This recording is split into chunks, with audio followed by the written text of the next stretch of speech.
I second. Tracy with the motion, Kim with the second. All in favor? Aye. Aye. That passes. Item 4, approval of minutes. The July 10th, 2023 meeting minutes. I make a motion to approve the July 10th, 2023 meeting minutes. Second.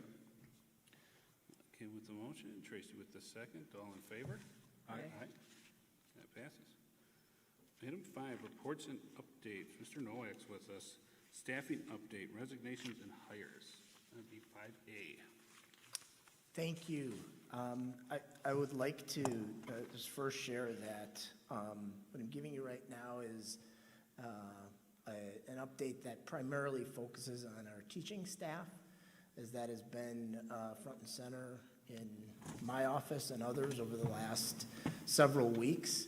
That said, at our next meeting, which will be in 2 weeks, we will provide a comprehensive listing of positions and sort of status update relative to all of our positions in the district in terms of those exiting, those coming, with, the background as to what's vacant, still those kinds of things. In general, the document that I gave you referenced 3 positions that were of critical need at midway through last week. Those were a district social worker, a special education teacher, and a literacy teacher at KMS. As of this afternoon, we have offered a contract to a special education teacher. We feel very good about the person that we potentially have coming on board. She will hopefully get her contract back to us by tomorrow, and we'll be moving forward. Relative to the literacy position, we have a plan. We have a candidate that won't be able to join us immediately at the start of the year, but we would be bringing a contract forward with someone in place in that role to begin the year. So we feel good there. We still are in need of a social worker. It's one of the more difficult positions to fill in the area, if not the state. We'll continue to seek applicants and find a solution in that regard. Any questions relative to teachers? I know we have resignations and hires listed in the consent agenda portion of the full board. But if there are any questions that you have relative to those or the process, I'm happy to speak to those. Specifically the openings left by the resignations. How are we doing filling those, or is it internal, external? Yeah, teachers, in particular teachers? Correct. Yeah, as I referenced, at this point, those positions that I just referenced, the social worker is really the only one that we don't have any applicants for, and we're working through our channels. That's posting in we can. Actually, a conversation with a few other districts relative to people who might be interested, but at this point, we don't have anything secured. And relative to confidence level, I don't feel good about starting on Friday with a social worker. But in terms of teacher positions outside of that, we're in good shape. I would add that we have hired in the last 2 weeks, and you'll see tonight at tonight's board meeting for the consent agenda approval, 2 additional school psychologists, and one of our psychologists comes with a heavy social worker background, so there's the ability to utilize her talent base within that role as well. We currently have 1.0 FTE on staff.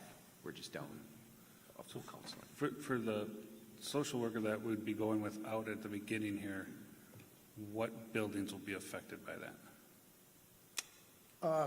That particular social worker primarily serviced Kennedy, I believe County Line, if that was our high school one. I think Mac, it was Kennedy and Mac. Kennedy and Mac. Yeah. Okay. So we have coverage, or we'll have the ability to cover temporarily. Obviously, that's not a long-term fix. Right.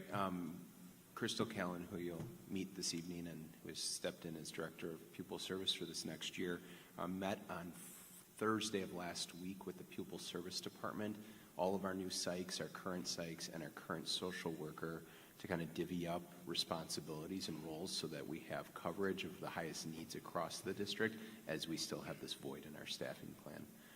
But like I said, our newest school psych, and we have more school psychs this year than we've ever had in Germantown. Our goal is to try to have a school psych in every building. Right now, we will have only one building sharing a school, or two buildings sharing a school psych. That'll allow for more support in the moment and outreach to families of those crucial needs that happen with collaboration between our social workers and school psychs. Is it that we have a lack of candidates? Is it that we've been through We've had a zero few? candidates apply since it was posted, and that is a hard-to-fill position in many school districts. We are looking as well at possible remedies in the short term for outsourcing a lot of independent contractors in those hard-to-fill positions, as you hear annually, like physical therapists, nurses, those type of positions, we can contract at an hourly rate. So we're looking into that possibility too for short term, but we haven't solidified anything yet. And this vacancy came about on the August 14th deadline? So it's recent, this hasn't been a posting all summer or No, since this last is year. within the last 2 weeks. Were we anticipating it, or? No. The social worker that left was a longstanding employee who was given an opportunity very close to home. There are some other issues that, relative to personal life and family life and proximity, that made the move important. But it leaves us in the position we're in, which, as you can see, is difficult. I would share too that's not listed here and doesn't have to come forward, excuse me, for board action because it's not a contracted position as a teacher or as an administrator, but it's in our professional technical ban, and an announcement was made to the district staff 2 weeks ago. Stephanie Collimer has become our school nurse. She comes to us from South Milwaukee, where she was previously the school nurse for 6 buildings, very similar in size to Germantown. She's also a community member and a parent. Her background, she's worked at Children's Hospital, does continue to work some consultant work there as well. She's also been a part of the Richfield Fire Department. Her references were glowing with her ability to communicate, systems thinking, putting process and procedures in place, and her ability to work with families and staff.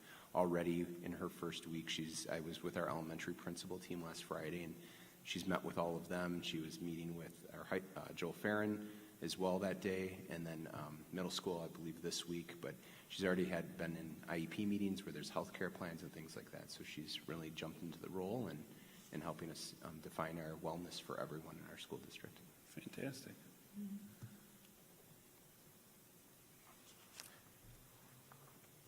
The only other area I would point out is aides.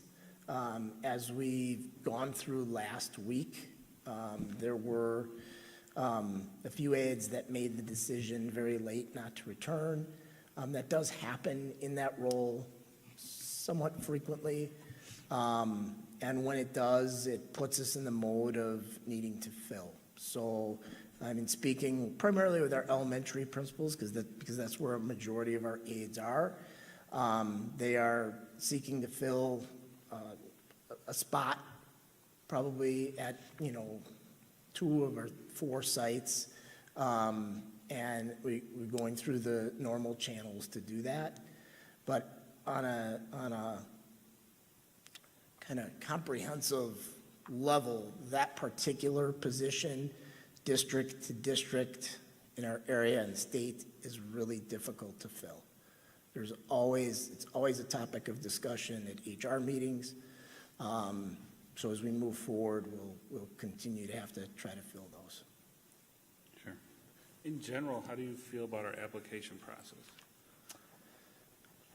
We utilize WeCan. That's our universal application tool for vast majority of our districts. I can only think of a few other districts that don't use WeCan. It's good because it's consistent. We know it very well. Our applicants in our teaching positions and our professional positions know WeCan well. It's some of our other positions that they might not. If we're looking for a nurse, for a student nurse, or for aides sometimes, it becomes a question possibly of marketing and getting the word out that comes into play. We've utilized other venues. You'll notice if you follow our Facebook page, we're constantly promoting any openings, whether it's custodians, food service, teachers, aides.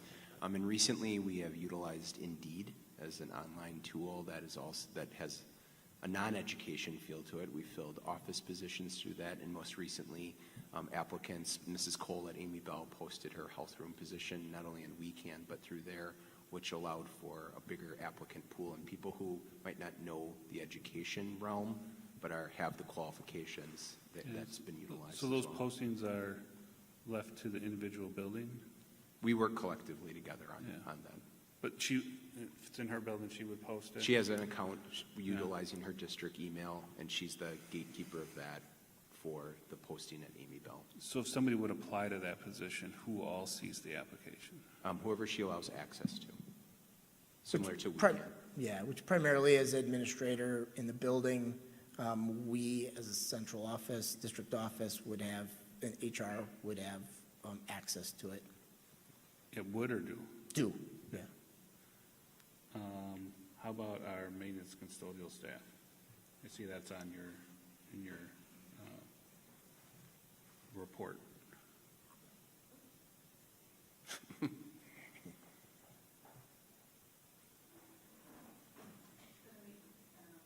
Sure. Maintenance Or no? and custodial staff, it would be Frank Lord, myself, and then Shannon, our assistant, so she can help plan the interview, during the interview process. And I believe HR is also have access to that as well. Okay. So then you would be the contact, or Frank would be the contact in those scenarios? Frank would be the contact, I just have But access. that entire group would see that the application came in? Correct.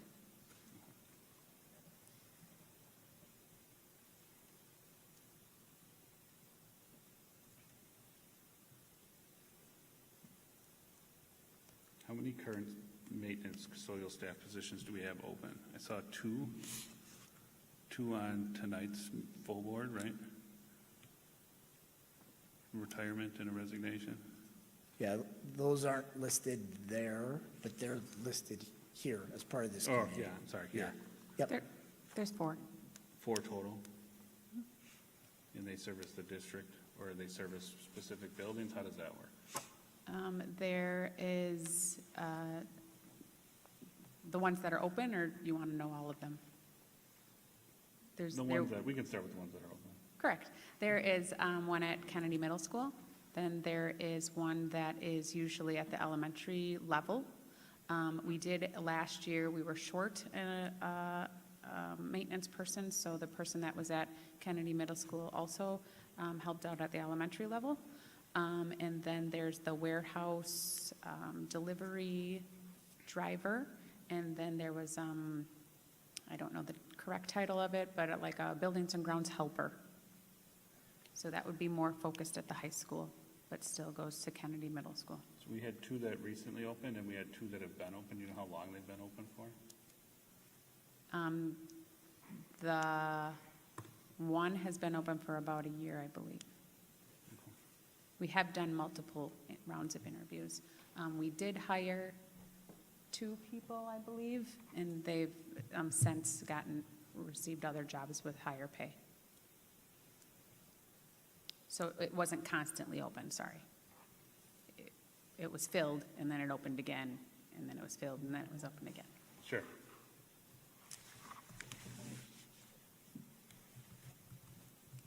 Is there anything we can do to improve retention in those difficult areas? And I'll ask that same question in regards to some of these difficult positions that you were talking about. In retention in buildings and grounds? I don't know. We've looked at the pay scale there, and we are, well, the last time we reviewed it, which wasn't that long ago, we were higher than the average. That could have changed since we've reviewed it, so we could look at the pay scale based on other districts or surrounding districts, but I don't know if we could look at benefits. They earn their vacation, but that's similar to other hourly staff. I think their workload is appropriate. It might be a little high now because we're shorthanded. Are we losing them to the private sector or other school districts or The most municipalities? recent one, we lost to the private sector. There was an individual that we hired that went to a different school district for, I would call a promotion, a different job, so not maintenance, in the maintenance department, but a promotion. So they left for that district. Okay, thank you. What is the ability for, once you get into the maintenance department, to be able to move around in there and the ability to move up? Because that's what a lot of people are looking for. Is it just entry level and that's kind of where you stay, or is there any possibility for movement? Right now, we just have the maintenance staff. There's no way to be like maintenance number 2 or 3. It's the, I don't want to call it entry level, but yes. They're not moving anywhere, correct? And do they have specific qualifications that they need in order to get in, like past experience, or are they pretty much, like you said, basic entry level where? Most of the people that we hire have past experience. Is that a requirement or just? I don't believe it's a requirement. I Okay. just believe that is what we've hired in the past. Sure. Yeah, and in other areas, be it teachers or other, school-related positions, it does become, you always look at compensation as a possibility. Our next agenda item is a comp study, which initially will focus on teachers and looking specifically at that. Where are we relative to the rest of the market in unique positions, be it social worker, be it school psychs, be it any position, how do we fall? We have a good idea in general, but we need the study to verify that so that we can work collectively to make changes in that regard. But compensation obviously has to be something that's looked at relative to retention and attracting as well. I know you've been doing exit interviews of sorts, whether the person wants to participate or not, it's a whole nother story, but some of the feedback I've heard from you is it's typically a location or family reason that they're leaving the district. There's others, but those two, for some reason, I feel like that's what I hear the most out of your office. Yeah, I would say those two, but we also get people who are leaving for offers of higher salaries in other districts, along with people who are leaving the profession. In the last 3 or 4 years, there's more of that goes on than we've seen in probably the decade prior. So those particular reasons are I would say, big hitters in terms of the why. When we meet again, I'll provide kind of a breakdown of our most recent resignations relative to those kind of indicators. Yeah, I think some of that too, right, drives why we started the comp study and why we're building that out internally. But True, yep. as we go, we can get those reports updated or reported to us as a committee, that'd be great. Yep.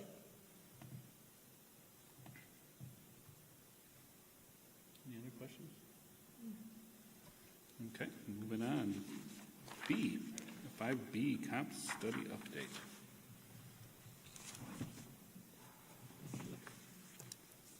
Mike? Sure. Our compensation study is underway. As part of that, we have identified, 5 area districts that we want to work with relative to a variety of areas, from starting pay to ways that they compensate. and put that next to our practices to see where we have strengths, where we have shortcomings, and really look at ways that we can evolve as a district for purposes of attracting and retaining high-quality teachers to begin with. If I didn't mention it, part of that will be looking at starting pay, looking at median pay, looking at kind of just overall the big picture of what an employee's experience looks like. As we did this, we looked specifically at districts in close proximity, but we also need to be cognizant of other factors relative to those districts in terms of number of students, kind of the financial situations that those districts are in terms of aid that they receive, all those things that kind of come into the picture of who we are. But we began the process last week with working with one of those districts, going through kind of that battery of questions. And even the initial kind of meeting that I went through was very interesting relative to kind of looking at how we compare. So we're excited about what that will bring, but our goal is to follow a timeline of events moving forward with the study. Some of the data points for base salary variables can be found on DPI's website, but Mike is doing a in-person interview with the HR directors in these districts to verify, because when things are reported to DPI and when they're published, things change within that time frame. So we want the most current information to bring back to this committee next month. And again, those districts were identified because of their overall demographic. They also achieve at or above the level we do, so we understand that they probably have high-quality teachers, which is a direct impact on teaching. And then there's also understanding, I think Mr. Nowak said it, when you compare districts, it's easy to look at salary, average salary, starting salary, median salary, but when you're comparing yourself to a district that doesn't have the same funding per pupil or even close to, there's discrepancy there as well. So we wanted to try to level the playing field of comparable districts, and these are also very close nearby districts that we do see some of our staff that we don't retain go to as well. Yeah, I would say, I really, taking the time to reach out to these other districts does a couple of things. Obviously, it gives us some apples and apples as best we can to compare. One thing I know through these discussions we've talked about contractually, how much more one district who may be paying more also would add as responsibilities to that staff member that maybe we don't necessarily do. But I think it gives us a chance to see what everyone's doing around us. And while I think we do a good job, we can always look to improve and build off of what works for them. Maybe we can bring those pieces in from each district and find out what really works best for us. So I think that's a good starting point. And that's why we had the column additional compensation. Yeah. There are all those pieces in Mike's conversation last week with one of the districts listed here. There's different compensation around expectations for summer training and those type of things. There's compensation, but there's also expectation that employees engage in that. And then thinking about, Jake has reached out from a teaching and learning lens from what are people paid to be on different review committees, any of those types of things that we have additional compensation for. What does that look like in other districts? It's definitely not paid by numbers. What's that? It's not paid by numbers. No, that's not for at sure. all. It's not as easy as going to DPI's website and pulling some data. There's many factors, as well as contracted days. Yeah. Right, and how much time you are expected to be there. You might make more in salary, but you have 4 more contracted days then. Yeah, and I think we're going to see a lot of that adjustment to come, right? Out of this, depending on what expectations are, and if we pull in from what some other districts, maybe some of that comes with, along with the compensation model. We'll find out, right? That's the whole point of doing the study, but then we can have that, and realistically for the district, help manage it to the surrounding districts. Yeah. And I can share that I spoke with the superintendents in all of these districts, and one of them will be engaging in a compensation study similar to ours, and 2 others are waiting for another year. So everyone's in this field as everyone is feeling what Mr. Nowak presented in the last agenda item of, retaining your talent, because the pool of applicants and people, especially in those hard to fill positions, is getting thinner and thinner year after year. Yeah, I've known, and I've kind of through the meta, since we started this, other districts' ears perk up. And what are you doing? We're doing a compensation study, right? And you can see the gears start rolling. So I think we're kind of on the forefront of that. So that's exciting for us to be kind of leading that way. But Yeah, I just add, the contracted day, the contracted days is an important piece of this, and it's something that this board has dealt with every year. Springtime around, outside of the contract, extra days that people are doing and how we deal with it, that will be an important part of this. It's inevitable that will be part of it. yeah, I think a totality, right? There's going to be a lot of give and take that comes out of this, but hopefully for the betterment of the district as a whole. So I'm excited to see how that progresses. I know it's a long process, and we'll get through it, but I'm glad we're leading the way on it.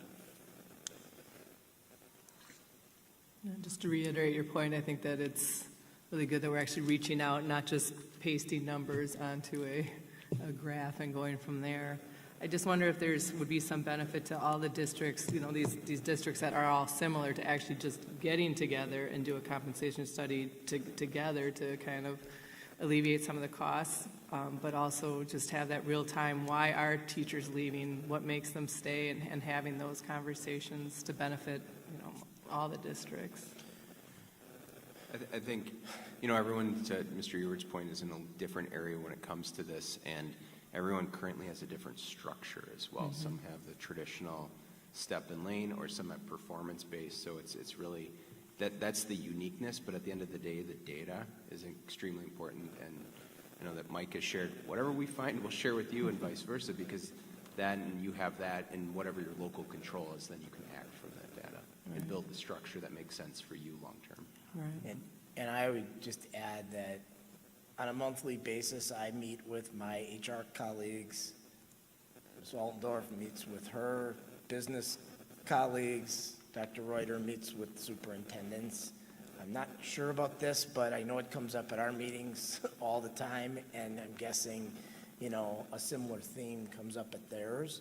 So there is sharing that goes on, but in a very formal way, maybe not as much. There's also a competitive piece to this, that districts sometimes are a little guarded in how they share and what they share, because, we're selfish relative to who we want to get as employees. So it's definitely not something that, isn't out there for discussion. Well, like you said, you have the competitive piece to it, but each district really has their own demographics. They have their own issues, their own problems, their own, things that draw people there outside of just the school district.